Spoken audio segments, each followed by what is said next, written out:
Chemistry का chapter number 2 जिसका नाम है परमाणु संरचना और पीरियोडिक टेबल, आवर्त सारणी को हम पढ़ने वाले हैं। तो परमाणु संरचना को अपन ने डिटेल में पढ़ लिया है। आज हम आवर्त सारणी को पढ़ने वाले हैं, ठीक है। तो मेरा क्वेश्चन है आपसे कि आवर्त सारणी बनाने की जरूरत क्यों पड़ी? कौन बताएगा? यस बोलिए। मेहुल? नहीं। पूरी पृथ्वी पर अब तक कितने तत्वों की खोज हो चुकी है बताइए? तो इन तत्वों के वर्गीकरण की आवश्यकता पड़ी ताकि हम उनका अच्छे से अध्ययन कर सकें, ठीक है। इसलिए पीरियोडिक टेबल बनाने की जरूरत पड़ी। पीरियोडिक टेबल बनाने से क्या लाभ है तो हम शॉर्ट में बोल सकते हैं कि इससे तत्वों का अध्ययन करने में सुविधा होती है। उनको अपने विशेष गुणों के आधार पर क्रम से जमाया गया। पीरियोडिक टेबल का विकास कैसे हुआ उसको लेकर कई सारे वैज्ञानिकों ने प्रयास किए। तो अपन क्रम से उनको देखेंगे कि किन्होंने क्या प्रयास किए। तो सबसे पहले प्रयास तत्वों को बांटने का जिसने किया है उनका नाम है एंटोनी लेवोसिए। एंटोनी लेवोसिए को आप जानते हैं, फादर ऑफ केमिस्ट्री, रसायन विज्ञान के जनक भी थे। उन्होंने पहली बार तत्वों को दो भागों में बांट दिया। किसमें बांट दिया? धातु और अधातु, ठीक है। लेकिन वो वर्गीकरण पर्याप्त नहीं था। इस कारण से हम आगे बढ़ते हैं। दूसरे नंबर पर जो क्लासिफिकेशन आता है वो संयोजकता के आधार पर वर्गीकरण है, ठीक है। इसमें भी कुछ खास नहीं था।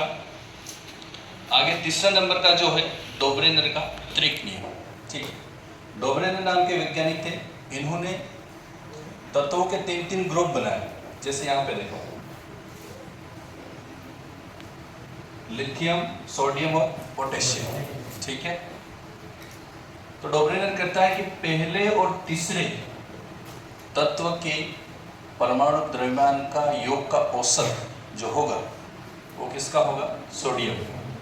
जैसे लिथियम का द्रव्यमान कितना होता है? 7। और पोटेशियम का कितना? 39 + 7 करो कितना? 46। 46 में आप 2 का भाग लगाओ, कितना आएगा? 23 आ रहा है 23, है कि नहीं? इस प्रकार से डोबरेनर ने त्रिक नियम दिया। लेकिन ये नियम केवल कैल्शियम तक लागू हुआ। कहाँ तक? परमाणु क्रमांक कितना कैल्शियम का?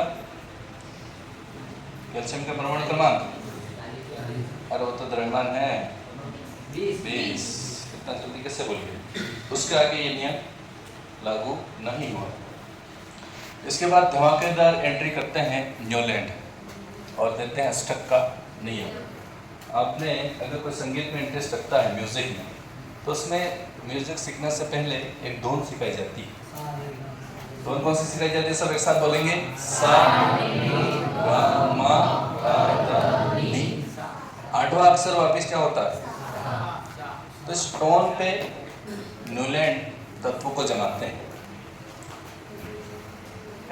Hydrogen, lithium, beryllium, boron, carbon, nitrogen, oxygen, फिर आगे आपका फ्लोरीन। न्यूलैंड कहता है कि पहला और 8वें तत्व के गुण क्या होते हैं? समान। तो यहाँ पर हाइड्रोजन और फ्लोरीन के गुण क्या है? समान। तो उस समय तो न्यूलैंड की बहुत वाहवाही हो गई, या न्यूलैंड ने तो कमाल ही कर दिया, क्योंकि उस समय ऐसा वर्गीकरण शायद किसी ने दिया नहीं। लेकिन दिक्कत तो तब हुई जब वर्ग 18 अक्रिय गैसें, कौन सी गैसें?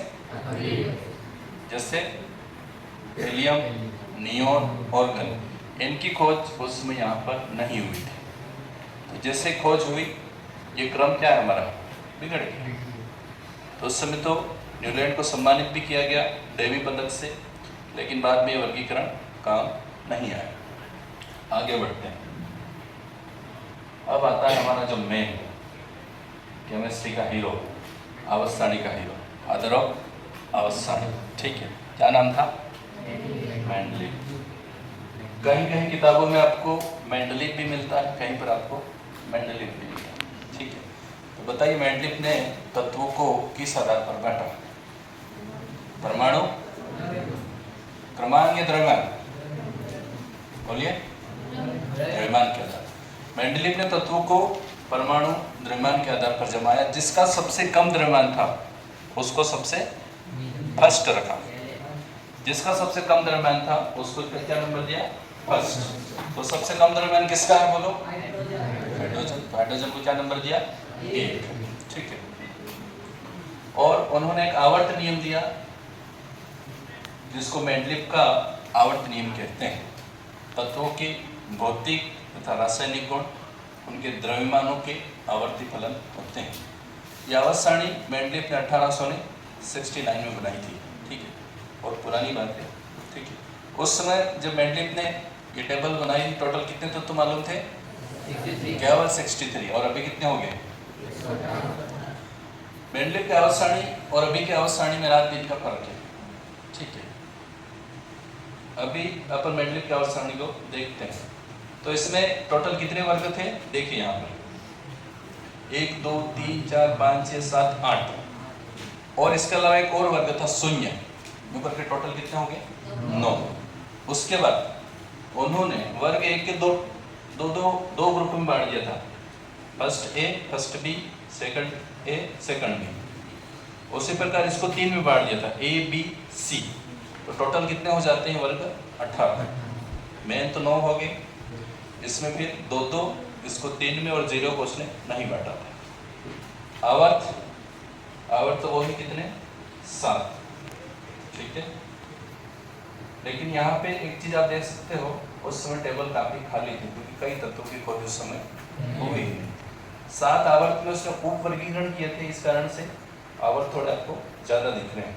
ठीक है, तो पहली बार मेंडलीव ऐसा प्रयास करता है और तत्वों को सही तरीके से बांटने का प्रयास करता है, इसलिए मेंडलीव को आवर्त सारणी का जनक भी कहा जाता है। लेकिन इस सारणी में कुछ दोष भी थे। जब भी कुछ काम किया जाता है तो कुछ कमियां तो निकल के आती ही। ठीक है, तो पहला दोष जो था, हाइड्रोजन की पोजीशन थोड़ी सी अभी भी दिक्कत वाली है। ठीक है, अब मुझे बताइए, हाइड्रोजन धातु है या अधातु? गैस हाइड्रोजन अधातु है, लेकिन हाइड्रोजन को रखा किधर है? इस तरफ रखा है। ठीक है, हाइड्रोजन को इस तरफ रखा है, तो अब इसकी पोजीशन को लेकर समस्या है। उसके बाद समस्थानिक। समस्थानिक क्या होती है, कौन बताएगा मुझे परिभाषा? समस्थानिक की परिभाषा क्रेश, मेहुल, लड़कियों में परमाणु क्रमांक समान लेकिन अलग। तो जैसे कार्बन के 3 समस्थानिक होते हैं, कार्बन 12, कार्बन 13 और कार्बन। तो कार्बन 12 को तो मैं रख दूंगा, लेकिन 13 और 14 को कहाँ रखूंगा? समस्या। इसका समाधान मेंडलीव के पास नहीं था, कोई दिक्कत नहीं, आगे बढ़ते हैं। ऐसी और भी कुछ कमियां थी जिसको दूर करने के लिए एक नए वैज्ञानिक आते हैं जिसका नाम है हेनरी मोज़ले। और इस आवर्त सारणी को हम क्या बोलते हैं? आधुनिक या दीर्घ आवर्त सारणी। ठीक है, तो आधुनिक आवर्त सारणी के जनक कौन है? हेनरी मोज़ले। और हेनरी ने तत्वों को किस आधार पर बांटा? परमाणु क्रमांक के बढ़ते क्रम। तो परमाणु क्रमांक 1 किसका है? हाइड्रोजन का। परमाणु क्रमांक 1 हाइड्रोजन को क्यों दिया? परमाणु क्रमांक 1 प्रोटॉन की संख्या। मैंने कहा परमाणु क्रमांक 1 है, मतलब उसमें प्रोटॉन की संख्या कितनी है? 1। ठीक है।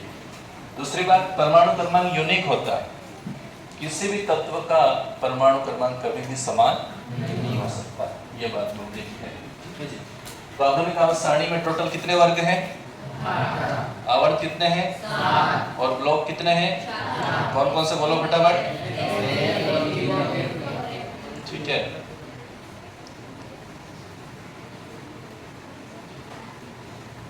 तो अब हम पीरियोडिक टेबल को देख लेते हैं, जो हमारी आधुनिक आवर्त सारणी आपके सामने एक रंगीन आवर्त सारणी बनी हुई है, जिसको आप देखेंगे तो यहाँ पे एक सीढ़ी बनती है इस प्रकार से। ठीक है, यहाँ से इस तरफ सारे तत्व क्या है? धातु क्या है? और इस सीढ़ी के इस तरफ सारे तत्व क्या है? अधातु। ये नीचे वाले तत्व कैसे हैं? नहीं, ये भी धातु हैं। इन तत्वों को हमने कहाँ से निकाला? यहाँ से। तो फिर उपधातु कैसे हुई? उपधातु ये हैं। उपधातु की ट्रिक शायद मैंने आपको लिखवाई, एक नहीं लिखे, लिखवा देंगे। भोले शिव जी ऐसी तेरी आत्मा, boron, aluminium, silicon, germanium, arsenic, tellurium और एटेस्टिक। टोटल 7 तत्व उपधातु हैं। बाकी सारे क्या है? धातु। धातु टोटल लगभग कितना परसेंट है? 78%। और 2% उपधातु है केवल, और 20% क्या है आपके? अधातु। समझ गए? दूसरी बात, हमने कहा आवर्त सारणी में टोटल तत्व कितने हैं? 100।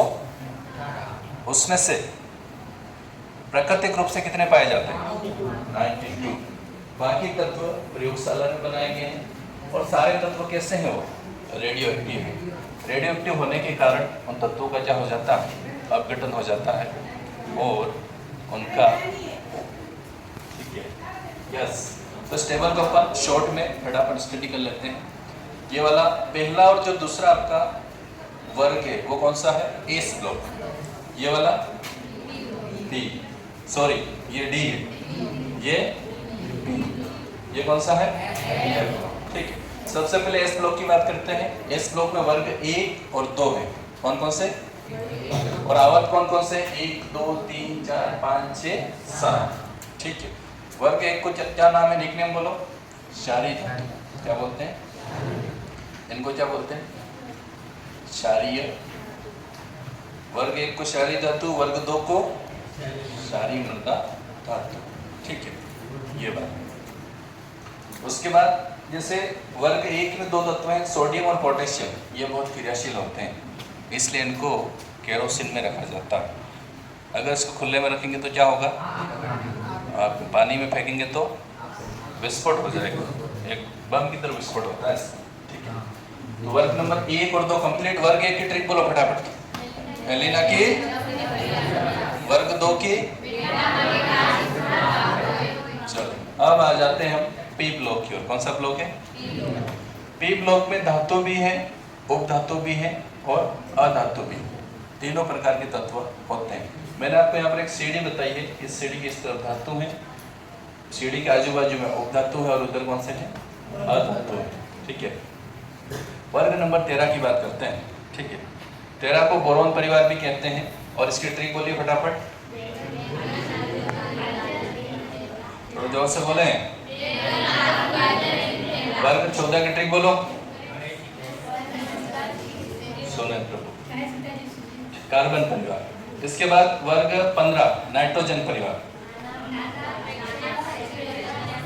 इसको निकोजन या निक्टोजन भी कहते हैं, जिसका अर्थ होता है दम घोटने वाले। ठीक है। इसके बाद अगला वर्ग 16 ऑक्सीजन परिवार। वर्ग 16 को चाल्कोजन या कैल्कोजन भी कहते हैं और जिसका अर्थ होता है अयस्क बनाने वाले। ठीक है। इसके बाद आ जाओ वर्ग 17 की ट्रिक बोलिए। इनको हेलोजन परिवार भी बोलते हैं और इसका अर्थ होता है समुद्री लवण बनाने वाले। ठीक है। ये फ्लोरीन, क्लोरीन, ब्रोमीन, आयोडीन ये सारे समुद्र में पाए जाते हैं। लास्ट वर्ग नंबर 18 बोलिए। एलिना की, सॉरी है नेहरा अगर का 0 रन। वर्ग नंबर 18 के तत्वों का अस्तर क्या होता है? पूरा होता है, इसलिए ये किसी से भी रिएक्शन नहीं करते हैं।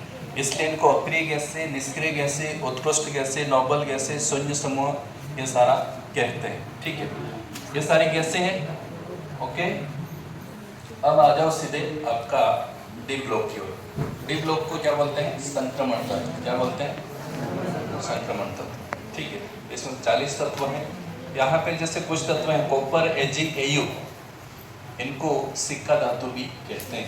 ठीक है। कॉइन मेटल, सिक्के बनाए जाते हैं।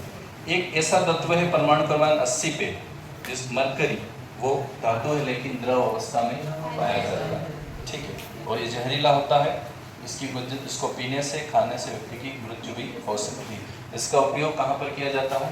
थर्मामीटर है। कहाँ पर किया जाता है? थर्मामीटर। इधर ब्रोमीन एक ऐसा धातु है जो द्रव अवस्था में पाया जाता है। ठीक है। और देखते हैं अपन वर्ग एफ ब्लॉक को, लास्ट ब्लॉक। ए ब्लॉक में 2 श्रेणियां, लेंथेनाइट सीरीज और एक्टिनाइट सीरीज। लेंथेनाइड में 57 से लगा के 71 तक तत्व हैं, और ये कहाँ से निकालेंगे तो यहाँ से, तीसरे वर्ग से और छठे आवर्त से। ठीक है। एक्टिनाइड सीरीज में भी 14 तत्व हैं, ये कहाँ से निकालें तो यहाँ से। ठीक है, सातवां वर्ग और तीसरा वर्ग। तो जो एक्टिनाइड सीरीज के जितने भी तत्व वो सारे कैसे हैं, रेडियो एक्टिव। तो मोटा मोटा परिचय आवर्त सारणी का हो गया है। ओके।